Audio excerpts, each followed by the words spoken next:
Is that a portal? Alright. Whoa, what is this? My goggles have extended over my face? What is going on? Sir, welcome to the Shattered Isles. What? Home of the Slayers. Oh, what? The Hunters of Behemoths, sir. Oh, I've hunted one of those. This'll be easy. Ladies and gentlemen, the world of Dauntless is full of potential fun and enjoyment, but which members of this world have pulled my fancy the most? Number 5. Rage Gaming with the video flow. But that's all that's really relevant at the mo. The Shrike is one of the first behemoths you'll come across in Dauntless, and it is a cute-ass little owl bear, and I want to hug him and shoot him and pilfer his parts to upgrade my equipment. As an early game enemy, the Shrike does a fantastic job of introducing you to attack patterns, combos, and even the differences between an enraged and non-enraged monster, as enraged Shrike will fire 2 projectiles in a row instead of just the 1. Aside from the fact that owl bears as a species are of divine origin, the Shrike also has a little divine intervention of its own with the ability to create literal tornadoes, though for some reason it doesn't abuse the shit out of this power. The Shrike can fly a little, but this flying simply serves as a vessel for very Monster Hunter Diablos-esque wind-up attacks, one of which being a short charge back and forth, and another being a big slam attack, both of which hurt.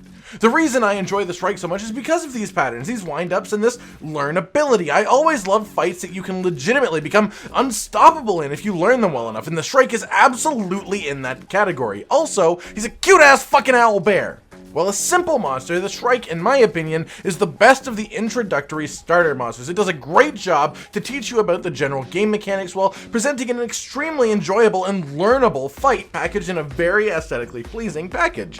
What's not to love? Number 4. Fight me! You're fighting now! On behalf of the fine people in New York City and real rhinos everywhere, I ask you to put your mechanized paws in the air. Valamir, the Divine Rhino, or Divino, as it is referred to by me, is the first light aether behemoth I came across, and it was a mind-blowing experience after fighting the likes of the Shrike, which are relatively simple, low-tier monsters that, while super neat and quirky, tend to be quite mechanically light. Valamir is not mechanically light. Well, he mechanically is light, but there's a lot of mechanics. Honestly, the first time I saw Valamir fight from a distance was one of the most exciting moments in this game. Look at those beams reaching to the sky, no idea what I was about to walk in on, and this thing is here. Designed almost like a demigod of an animal, Valamir hits a lot of aesthetic notes for me. When he's just chilling, he looks great, but what really does it is how he looks while performing his moveset, because golly gee, those light attacks are gorgeous.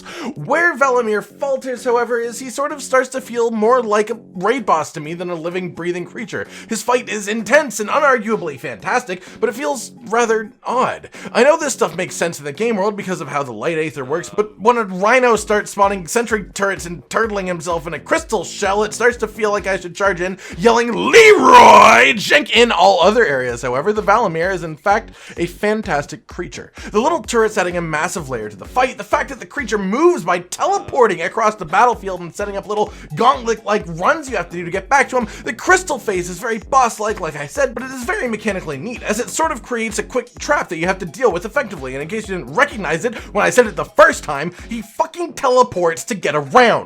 A big beamy boy who moves the earth around him instead of lifting his own legs. What a legend. A 4th place legend. Number 3. Oh, there it is. Yep. Oh! Yep. Wait a minute, that's the wrong ice armor monster. Boreas is one of the more interesting creatures on a simple physical level, sort of like someone fed steroids to a tauntaun from Star Wars and then attached little bat wings to it. Now, personally, I have never seen Boreas fly. Aww. I know, but look at those tiny wings that tell me they should be able to lift this gloriously large boy off the ground. Boreas' main deal then is frost. Ice, snow, sub-zero, H2O. It's frost, okay? But it's real cool. The first time I saw Boreas actually whip out an ice attack, it was his massive jump, like a jet of ice coming out from under him to propel him upwards, because he may be unable to fly conventionally, but boy, this baby can definitely get some air. When Boreas becomes Aether Charged, he'll enter a secondary phase, and this fight, like Valamir, has some fairly boss-like mechanics, but unlike Valamir, Boreas feels relatively logical to me. Like, as much as it feels a little convenient, it does also feel plausible, and that is honestly all it takes to keep me on board when it comes to immersion, because trust me, I want to be immersed in your goddamn game. Anyways, when entering his ice armor state, Valamir becomes immune to your attacks. That's bullshit! And he also summons friends. What's going on?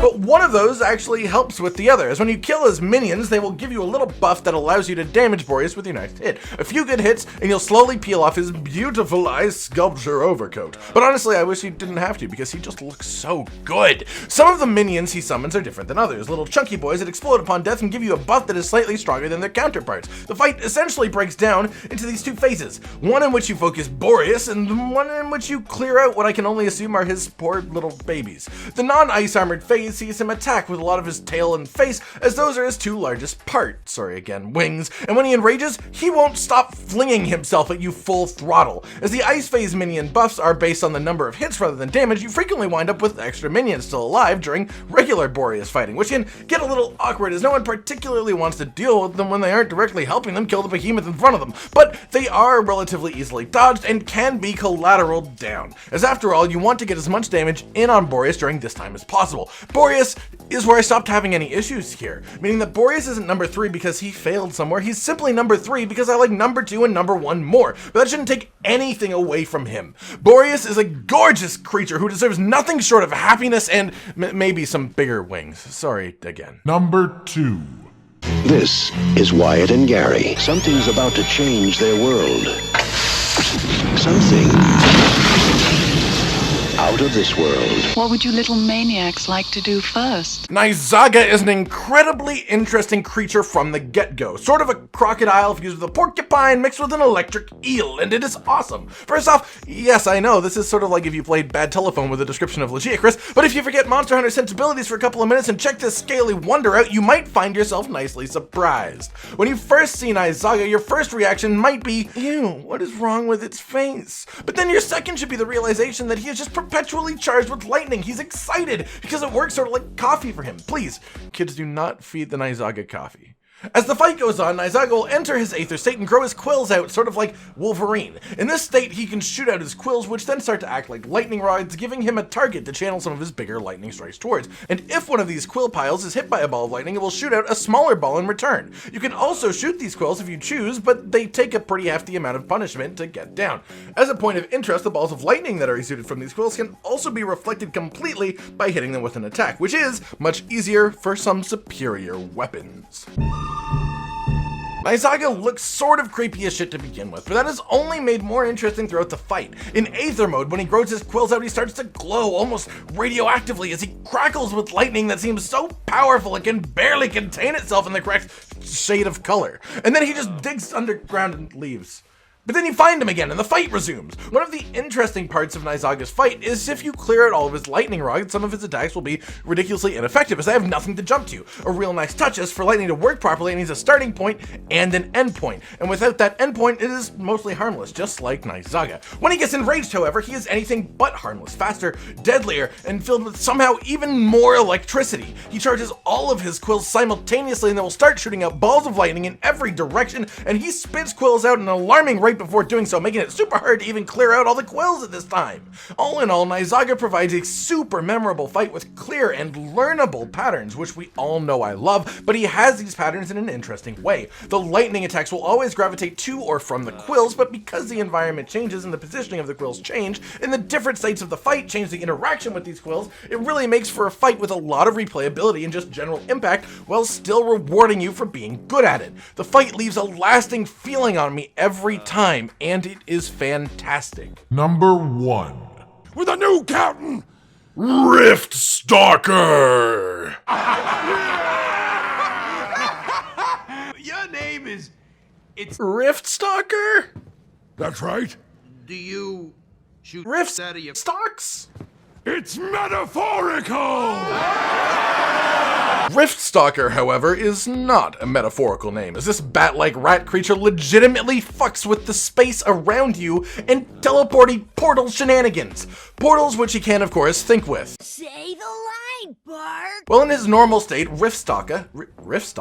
At your service, governor! Sorry. Rift Stalker attacks sort of like a wild jaguar, long periods of downtime with quick pouncing attacks to follow, but unlike most creatures, the Rift Stalker spends the majority of his fight Aether charged because his Aether state is something fucking else. As an Umbral Behemoth, Riftstalker essentially controls the darkness, with his most imposing and impressive attack being this one, where he drags you into a dark dimension filled with a random number of portals that fire both balls of energy and projections of Riftstalker himself at you, with the real boy mixed in there for good measure, of course. This section by itself is ridiculously cool, but what is even cooler, one, the animation where he drags himself down backwards through the floor and then you with him, but what is even cooler is you can actually knock Riftstalker out of this phase by hitting the real one when he charges through the area, which is signified by the properly glowing portal here. While Aether charges outside of this area, he can spawn tons of portals which also fire balls of energy. Sometimes when entering his Aether state, Riftstalker will even use these portals to ambush and dunk the Slayers, which looks badass, and especially when enraged, the Riftstalker will use even more portal attacks with ridiculous potency.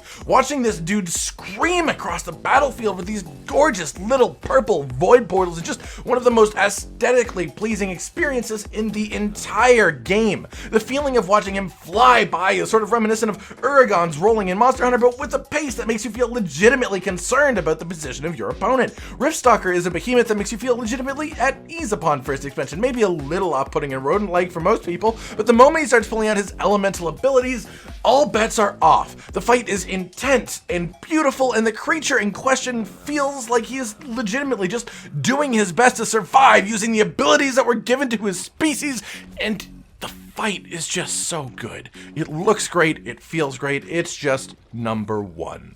As a whole, the Behemoths of Dauntless are extremely appealing. To compare it to Monster Hunter, the Behemoths do tend to feel more like bosses and less like living creatures, but that takes absolutely nothing away from the experience of playing the game. What you lose in immersion, you gain in mechanical complexity, which leads to interesting fights, not necessarily more or less interesting than fights in other games, but absolutely different, unique, and worth giving a go. Now, you may be wondering things like, but where are the Dire Behemoths? And the answer is, Dire versions sort of feel like a different subset of creatures, so it didn't feel right including them. Maybe that necessitates a separate list, I don't know. That's up to you guys if you want that, and you should comment if you want that, or any other Dauntless content, which is a set of two words that almost rhyme. Dauntless content. Alright everybody, like if you liked the video, subscribe and hit the notification bell for more, and most importantly, ladies and gentlemen, until next time, stay sweet.